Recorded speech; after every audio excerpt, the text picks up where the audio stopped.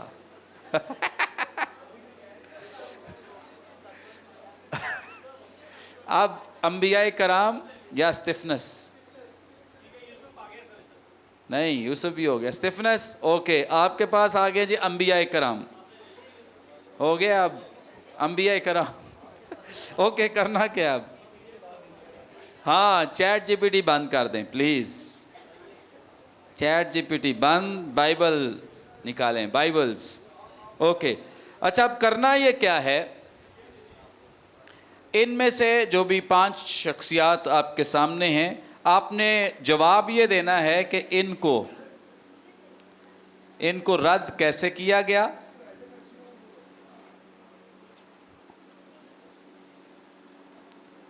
ٹھیک ہے کس نے ان کو رد کیا کس نے ان کو رد کیا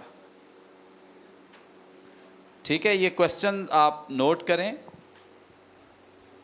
اور نمبر 3 ایک آخری کوسچن بھی لکھ لیں کہ اس میں سے کیا سبق سیکھا جو بھی شخصیت آپ کے پاس ہوگی اس میں سے کیا سیکھا چلیں ٹائم ہے آپ کے پاس 10 منٹس نا 10 منٹس بہت زیادہ ہیں آن لائن جو ساتھی ہیں وہ ضرور اس پہ کام کرنا شروع کر دیں 5 میں سے کوئی شخصیت لے لیں کوسچن آپ نے یہ لکھ لینے ہیں جیسے یوسف جن کے پاس ہے انہوں نے جواب دینا ہے کہ یوسف کو کیسے رد کیا گیا کس نے رد کیا اور اس میں سے ہم نے اس کے رد کیے جانے میں سے کیا سیکھا موسیٰ کے تعلق سے بھی موسیٰ کو کیسے رد کیا گیا کس نے رد کیا اور اس میں سے ہم نے کیا سیکھا انبیاء کرام کو کیسے رد کیا گیا کس نے کیا اس میں سے کیا سیکھا خداوند یسوع مسیح کو کیسے رد کیا گیا کس نے رد کیا اور اس میں سے کیا سیکھا استفنس کو کیسے رد کیا گیا کس نے رد کیا اور اس میں سے کیا سیکھا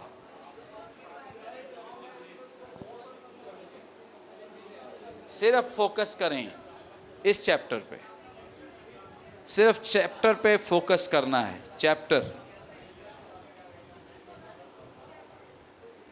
چیپٹر کو فوکس کریں آسان طریقہ یہ ہے کہ ایک بندہ آپ میں سے پڑھے اور اپنے اپنے جو سبجیکٹ ہے آپ کا اس میں سے نوٹ کر لیں شاباش ویری گڈ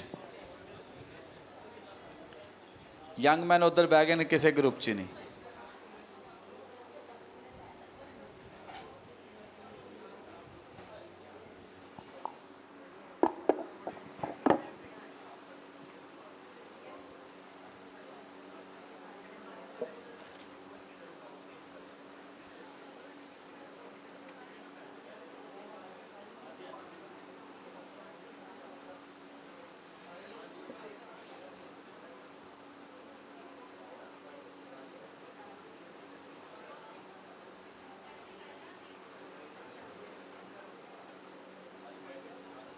عدیل ہیلپ کریں باقی لوگوں کو